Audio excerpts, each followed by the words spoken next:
This is E&P Reports, a service of Editor and Publisher magazine. Since 1884, the authoritative voice of news publishing. And brought to you this week by Adams Print Solutions, who invites you to check and select. Check your current commercial print pricing by getting a quote from Adams, then select them as your new commercial printer. Adams Print Solutions provides cost-effective, reliable printing, ad design, pagination, fulfillment, mailing, and more from 17 production sites across the U.S. Request a quote today and get 10% off your first 3 months of new service. Adams Print Solutions, apgprint.com, or call them 608-755-9473. And hi once again, Mike Blinder, publisher of E&P Magazine. And today we're talking about content marketing. Whether you call it sponsored content, branded content, native advertising, or if you're as old as me, advertorial. There's tremendous opportunity out there right now, at least according to a new study released today by Borrell Associates called Sizing the Content Marketing Opportunity. The study was done in conjunction with the Branded Content Project, which is a joint initiative of the Local Media Association, Local Media Consortium, and Facebook Journalism Project. All in all, this group and this study tells us in media that we got to get a lot better at telling stories for our local advertisers. So let's get to work. Let's talk sponsored content, and let's do it right now with Borrell's Corey Elliott and Branded Content Project's Julia Campbell. It's an honor to have you guys on E&P Reports. Before I introduce you to our audience, I'd like to tell you a story. May I, Corey and Julia? Is that okay with you? You may, depends on the story, but go ahead. Knock myself out, right? It's my show. I can do whatever I want. 6 years ago, I was flown into the Chicago Sun-Times. This is a true story. Had to sign an NDA. I mean, they were my client at the time. I was just doing sales training, but I had to come to some special meeting, cancel something. Tim Landon was there at the time. Remember Tim? And he was doing all this stuff. And I get into this conference room, and they start discussing a concept that I never heard of. Wait for it. Native advertising. Now, you know how it is when you don't understand something, but you're getting paid as a consultant. You do the consultant shuffle. You just start nodding your head and try to pick it up through context. Sure. So about 5 minutes into the meeting, I looked at this kid next to me. He must have been 21. I have shoes older than him. And I lean into him and I say, advertorial. He said, no, it's native. I mean, he started yelling at me. No. Yeah. This sounds a lot like I mean, I've been in the business, 35 years? I said, yeah. You're just moving into, no, native. And then I took out my phone, true story, and I looked up native advertising on Wikipedia. It was there. Okay, it's finally me. And on the first paragraph, it said a form of advertorial. So before we get into this wonderful meeting about Branded Content Project, I'd like to quote a paragraph in Corey in your report from Borrell that says, content marketing is a broad term. I love that. I mean, thank God someone said it. Used to describe the growing industry around helping marketers tell their stories and showcase their expertise. Subsets may include, there it is, advertorial. I win as the old guy. Native. Sure. Sponsorship, sponsored content, branded content. Volumes have been written, and you must have written this because it sounds like you. Volumes have been written, including Wikipedia entries, to offer clarity. Yet, new terms may pop up every few years, new definitions, which have the hallmarks of being written by committees. This was a very ethereal.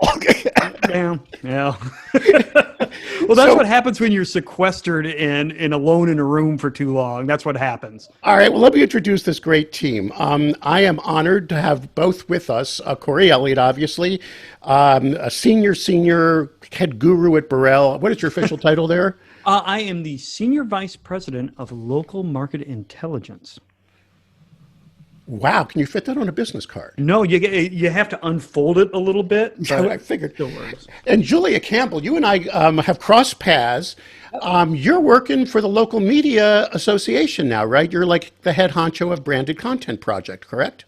It's kind of a joint collaboration between the Local Media Consortium, the Local Media Association, funding from the Facebook Journalism Project, and now we are the Branded Content Project. So it's the big mishmash of logos whenever we roll something out. Well, I always do my research. I've got the history of it, but would you first take 5 or 3 or 2, give us the elevator pitch on what the heck the Branded content project is, Julia, since you're the head of it? Give us what it is. Yeah. So what we started about, it's been almost 2 years now, a little over 18 months. And really the way we started this project was with some funding from Facebook is really to learn as much as we could about branded content. We brought in cohort groups, we've done white papers, research. We did all the things you need to do to really learn what works and what doesn't. We found out a lot of things that are working well. We found out a lot of things that aren't working very well. So what we wanted to do is how do we help local media organizations really, do a lot better in this space, make a lot more money? How do we really increase revenue, improve the content, make this something that's sustainable for media organizations as well? So we began a new phase of the project. And so this started like March of last year, right? It was early in 2019. So that was Facebook funded. Facebook funded. Why? I mean, was it just because we started to see, was it because Borrell started seeing money coming in that direction? Did Facebook come up with the idea? Did we come up with the idea? Where did this all start? That someone was going to start funding a project about, I can't say advertorial, branded content. Okay, go ahead. So how did it all come together? So it came, Facebook came to LMA and LMC and they said, we know that there's revenue here. We know that this is a growth area for media organizations, but we also know it's hard. So we need some people to really dig in, work with some media organizations of all shapes and sizes. Like, how do we bring them all together? How do we learn what works and what doesn't? Because they knew that there was a potential for some sustainable revenue for media organizations. So Facebook said, let's fund some things. Let's see what we can do. Let's see what we can learn. Let's see who we can help.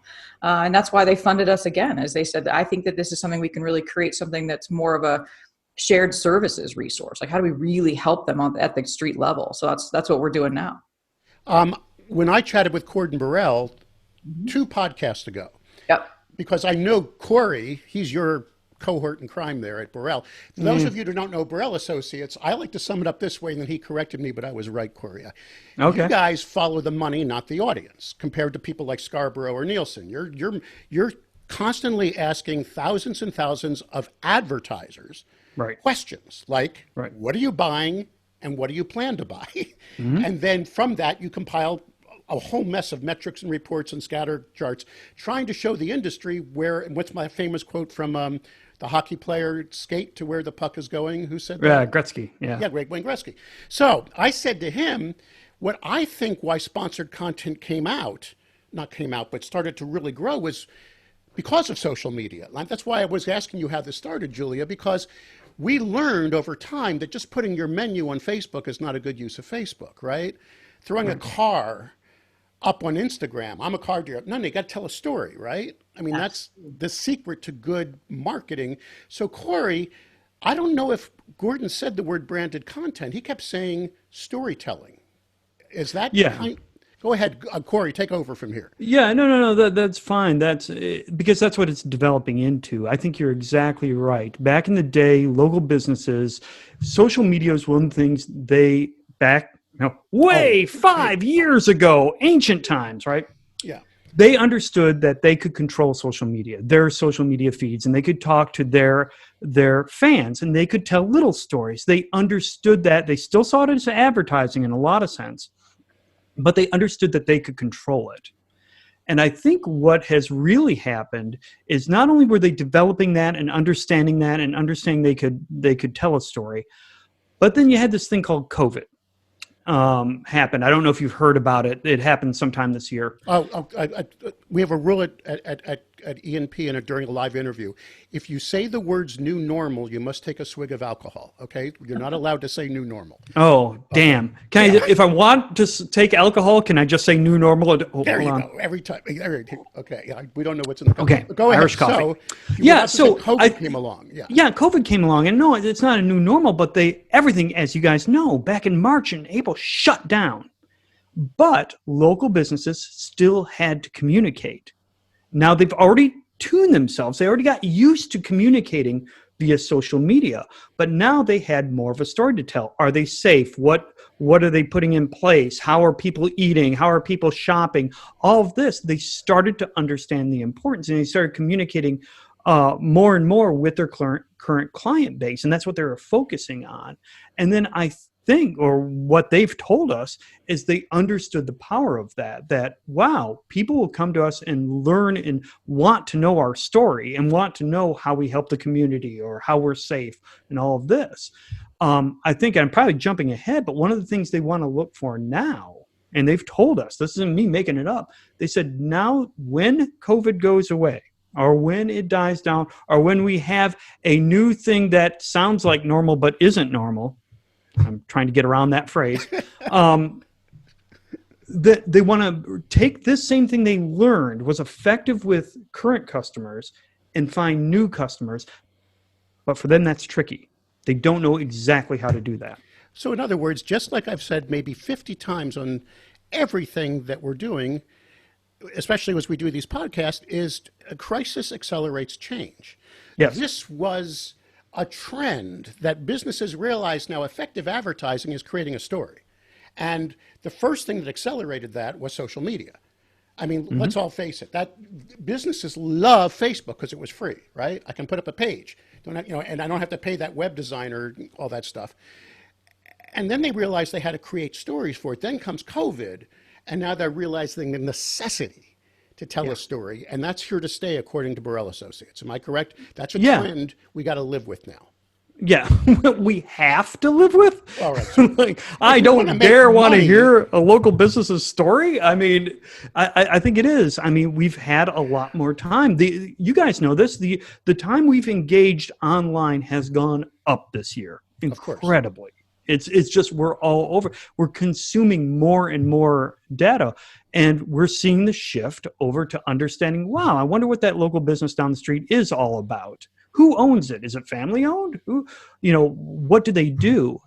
We have time to consume that information and the desire. So, Julie, basically local businesses, rather than throwing up, as I said, a menu or putting up the business card on the internet, which is what most websites were for about 15 years. They were nothing more than glorified brochures, right? Static content. Yeah, exactly. And correct me if I'm wrong, Google rewards on search engine optimization pages that have content that changes, correct? So you don't want static content. You have to keep creating content if you want to win a digital battle. So the demand is there, right, Julia? The local business community is demanding a need for branded content. That's where we start this dialogue, correct? Absolutely. It's the reason that you see, blog posts on a plumber's site, or you see the carpet cleaner that's trying to put out, 5 ways to clean red wine off of your carpet.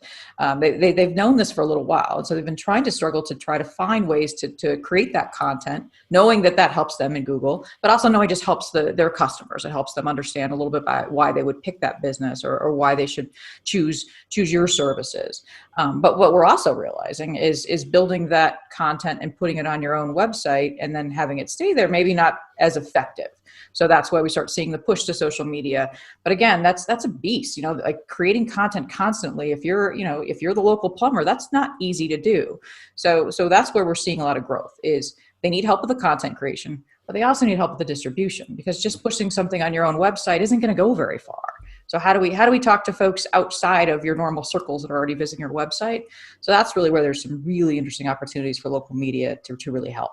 And the Local Media Association, full disclosure, goes beyond newspapers. I mean, we know that the original birth of it was Suburban Newspapers of America, but now you have equal membership of radio, television, a lot of pure play digital, right? I mean, you're anybody out there creating content, correct? That's absolutely. So, and this is something we're seeing as growth potential for broadcasters from TV and radio, from the digital pure play folks, from everybody. This is something that, whatever your medium is, you still have to create good content. You're still the expert storyteller on behalf of the local businesses in your area. So this is a huge amount of opportunity for just about every type of media. So if I'm a journalist that was laid off by a newspaper, oh, the head's nodded on this one. But if I can write, although I went through an Ivy League school and I believe in pure news and pure journalism, I may want to get more into branded content and writing content for businesses today. There's a huge demand for that, correct? There is a demand for that, and especially to be done well, because this is different than writing as a marketer. That's a different type of communication style. Writing as a journalist is all about the audience and telling a good story and really diving in deep, and that's why this is effective. So you could certainly hire a marketer to write your content, but if I was going to go pick and build a content studio, I'd hire some journalists. No, I agree with you. I mean, I had a real game-changing moment at E&P when we were doing a deal with Google News Initiative. Yep. And we were about to do a major campaign. It was months ago, pre-COVID, when they first came out with the first G&I North America deal. And we wrote the content for them. They paid us because even a company like Google needed someone to tell the story. And we have great content. I mean, I have a team now I hope I'm not trying to do commercial, but E&P Marketing now has a team of writers that do not write the news. They write for our advertisers. I saw the demand months and months ago. You'd be surprised. These companies, hugely, in Europe, massive digital companies, don't have a content person. No. They've got a social media expert, but no one that can write for them. So I'm agreeing with you, Julie. Now, why the study? Did this come out of nowhere? I mean, did you just decide to partner up with Borrell? Did you all get together and did Gordon come in? Or how did the study, before I go I want Corey to run down the data in a second, but so build the story. Why did we do the study? Well, we know that there's a lot of numbers out there. Even when we were doing presentations, we'd throw numbers out there and they would be, a couple years old or maybe not as relevant to local media. And we knew that Borrell would be the reason that we were able to really kind of refine how this can work on the local side. Like when they're talking about small to medium businesses, we knew that that would be the place to be able to really find some data that made sense for our local street sellers and our media organizations on the local side. So that's where we went to Borrell. It's like, we need some good numbers. We need to know whether the growth opportunity is really there for local media. And this report is free, right? Because Facebook's funding it, correct? Yep, that's part of the fun. Yeah, Corey, no offense, that's odd for Borrell. You usually sell your data, so this is great. You're I mean, I can get the executive summary sometimes, but you got to pay for and I went through the report. It's amazingly thorough. This is a real deep dive. I mean, you show the advertiser. I hope this shows the advertiser categories. Mm-hmm. You break it all down. So Corey, why don't you give us the 50,000 foot look, sure, or the 30,000 foot look at what you uncovered about content marketing? The first thing that I uncovered is exactly what we say in the beginning, what you said in the beginning. It's a hugely broad term. That's the thing. It incorporates everything. There are probably knife fights and alleys between marketers who are arguing whether branding is content marketing. Right. I mean, you can make a case that branding could be content marketing depending on what's, part of the advertising or part of the marketing. So we put numbers to it, and we relied a lot on a lot of interviews, a lot of surveys, talking to media companies too about how they're defining content marketing and branded content. And what we got to was, wow, this is over $60 billion. There's $60 billion tied up in this thing. And it's one of the marketing vehicles, I don't know if that's the right term, that didn't die in 2020. A lot of advertising crashed in 2020, double digits down. But because we went back down to 2019 and built that up and understood, okay, how much was being submitted here and how much in 2020, it dipped only by 1.5%. Yes. That ain't a whole lot. That's winning in 2020. When they were double digit, massive. Think about cinema advertising, poor cinema advertising, part of out of home. Just freaking, can we say freaking on your show? I hope so. Yeah, you don't have to take a drink for that one. It just crashed. It just crashed. And newspapers, the print side of newspapers, having a tough time in 2020.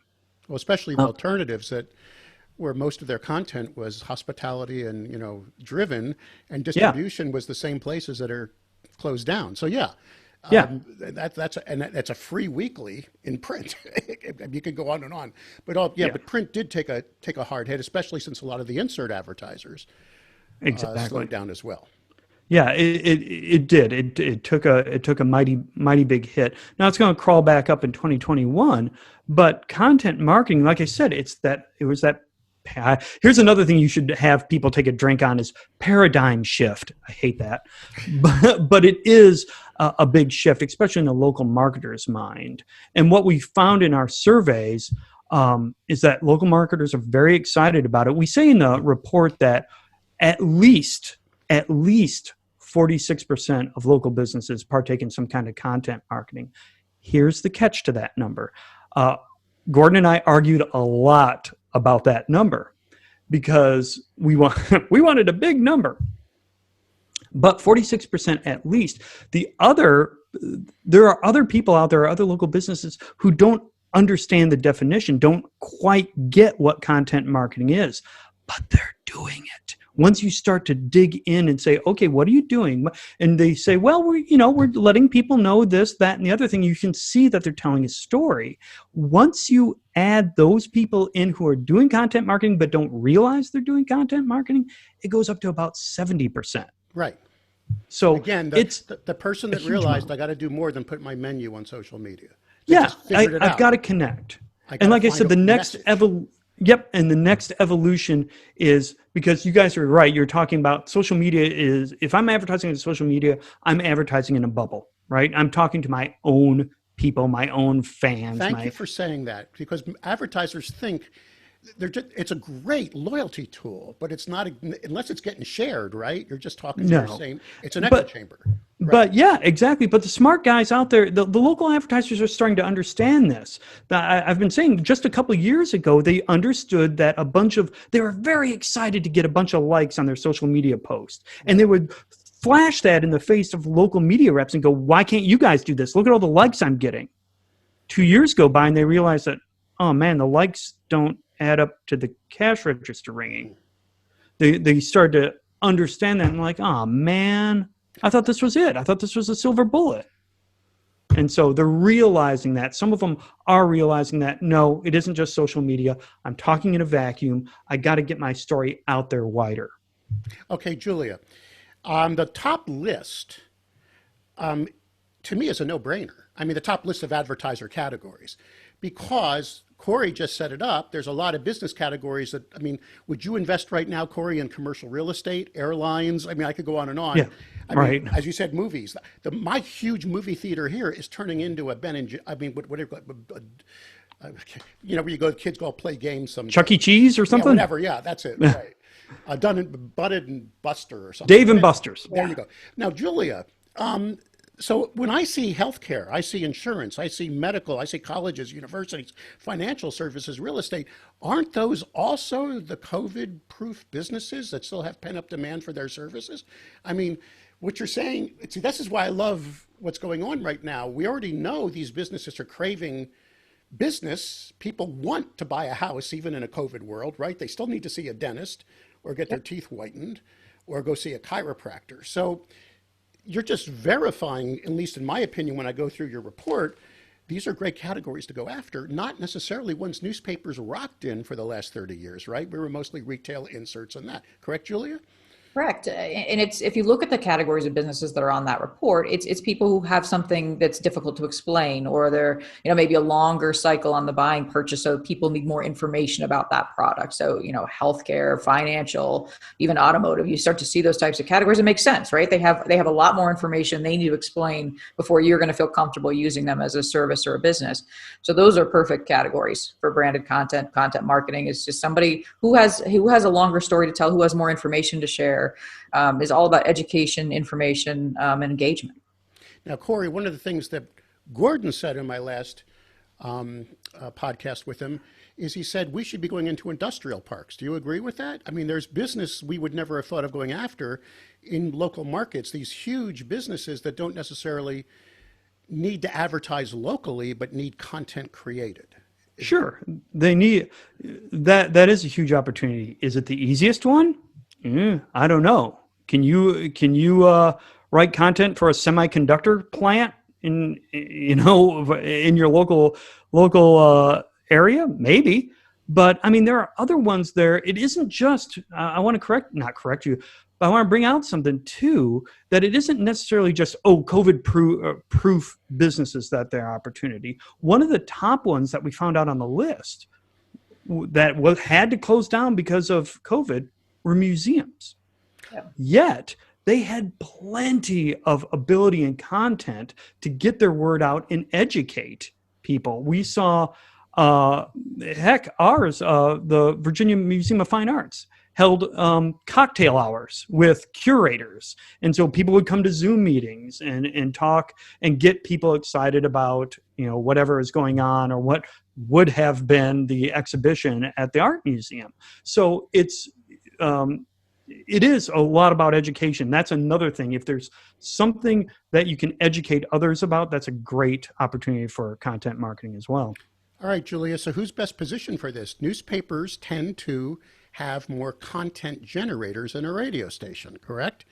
Newspapers, I ran both I ran a radio station, a TV station, and was senior management at a newspaper before I became a consultant.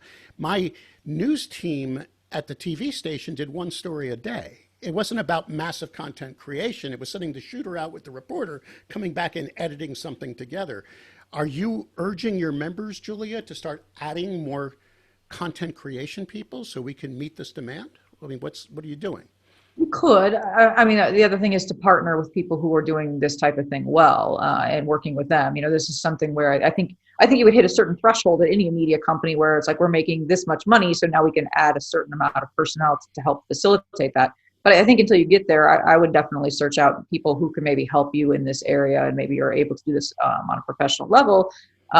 Certainly, you want to be cautious of the church and state aspect as well. So I'm not sure I'd take my best news writer, and put them in content marketing. But what we do see from a lot of companies that are successful is they do start to position people that live between sales and news. So they're not really news, they're not really sales, and they understand both sides, and they're able to really produce a lot of great different campaigns for different types of clients. When I define native advertising, I was asked to do that once. Okay, Corey, you're laughing. Take a drink. But when I define native advertising, based on all the different definitions I found, it means the content has value to the reader. Yeah. And it is blessed in a blurred editorial, or you just said church and state, okay? So a native, different than advertorial or branded content, means somehow you're creating content on behalf of an advertiser, and I always use the term infuses well or commingles well with my current editorial content. Would you agree or disagree with that, Julia, as a definition possibly of native? I would agree with that. I think that you need to just be audience, just like with your editorial content, you need to focus on the audience and what types of information they're looking for. So if you keep that top of mind, whether it's, an advertorial or a native article, social media post, video, old pay to play interviews on TV and radio, those are all still, as long as you keep the audience focused first. So we're going to be good content that people are going to consume, and it's relevant and informational packed for their daily lives, then it's okay if somebody's sponsoring it or not sponsoring it. It's all focused on what you believe your viewers, readers, and listeners are looking for, and then serve it with the same type of tone and voice that you would on your editorial side, so it doesn't stick out. And that's really why it's native. It's living natively within your own platforms. Well, to circle back to Corey, to have a TV station walk into an industrial park and claim they can help write a semiconductor story is a non sequitur. In other words, I believe that we should all be focusing on our core competencies. If we create content online and then we want to create content for a business, should we not find a way to not only let the business use that content in their own platforms? Here's a word I made up, Corey, so don't take a drink, and it's illegal on Scrabble. Externalize that content into our environment. Do you follow my logic? Whether it's a business director in a town news thing, which we all know is a different animal, or it's native where you're actually infusing it. That way, at least you can walk into the business and say, not only am I helping you with like it's like creating a video, I will embed that into my site. Corey, isn't that the best way to go after some of these guys? That way you're just building your value to the business? Is externalize a fancy way of saying I'm going to put it on TV? Yes. Okay. beyond the echo chamber of your social media, beyond the and there you go. That's it. That's it. Is I can tell your story, and I can tell it to people who are new to you. That's what I can do. That's what I can bring. These are the value of the people and that's the other thing that I swear to, that a lot of, God bless them, God love them, traditional media companies might not appreciate is go ahead and embrace your audience, understand exactly who they are, and help that pick out who in the industrial park to go to, right? Because once I understand my audience and I can connect that dot to the semiconductor part, or whatever business in that industrial park works, then let's match. It's not just one thing of I can tell your story and get it on TV. I can tell your story, get it on TV, and the people I'm getting it to actually care. Exactly. Which is why you can also circle back to some of your digital services. Or I can export it to a programmatic audience, which I understand how to buy for you. Yeah. Or a social media campaign, I understand how to, because again, those aren't core competencies of the guy that's doing semiconductors. He doesn't know, I mean, all he might know how to do is go to Google Display and buy a campaign, but he doesn't know how to really target, right? And find that audience and follow them. So it needs all the help you can get. Right. So Julia, we're getting close to the end of our journey. What resources are you putting together at LMA, LMC now to help the industry follow this puck, if I may say, find this money? What are you guys up to? Yeah, we realized that there's really 3 areas where we could best help. And some of that's through training and education. So we're doing an entire training curriculum, certificate program, all of that is rolling out in the next probably 6 weeks or so. The other piece we're really excited about is we're actually producing turnkey audience products, because we know that this is new for a lot of folks. We know that this may not be something that they're able to do right away. And they're going to see with actual R&D partners, you're creating products and selling them? We are, and not even selling them. They're available. Most of them are going to be available free because we have the Facebook subsidy. So not only are we going to have this amazing report that shows you the opportunity, but we're actually going to have some products that you can go ahead and try selling in your market and see how this works, and put together a package and see how you can really make this effective for your company. So we're putting those products together, making those available actually this week. So something we definitely want people to reach out. And then we're also providing a ton of support, because we know that this is not something that comes naturally to everybody, or maybe they've done it before and it didn't work well. So we're going to help them really refine how to do this in a better, more efficient way. We want to make sure this is sustainable, because that's the big thing, is we don't want everyone to go out and hire 5 people and then have the whole thing collapse. Like, how can we help you build your own content marketing business inside your operation in an easy, sustainable, affordable type of way? And Corey, Borrell is attached to this project at the wrist and ankles, I see. So what other, no, you are. You're obviously, you're all in. You saw value in it. You put together the report for it, and you're providing it for free. And I say congratulations. Thank you. We need all the help we can get right now. But what other advice would you like to impart to these broadcasters and pure plays and newspapers out there that desperately want to follow this puck right now? Sure. One of the things that this will be exclusive to you, nobody's heard this. This will be on your, what do you call this? Not a podcast, videocast? We call this a video podcast. Yes, sir. A video podcast. We do both. We can walk and chew gum. We can actually. Hey, as long as you're externalizing it, that's what's important.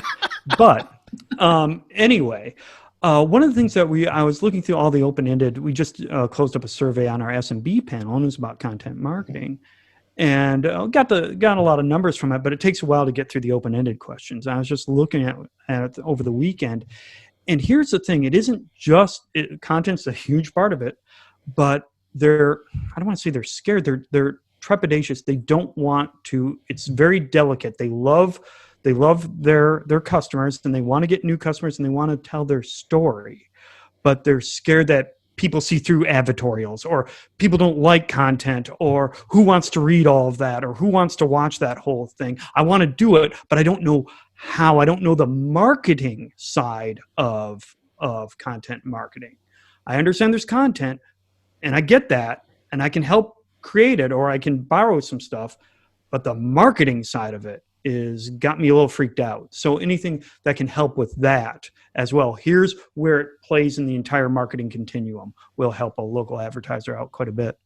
Excellent. We're not going to go through the details of the report because it is free.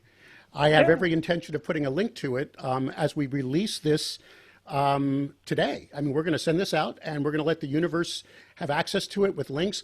Julia, we're going to provide a link to your official platform as well, which ties the LMC, LMA, and Borrell together, and Facebook, obviously. Let's give them credit.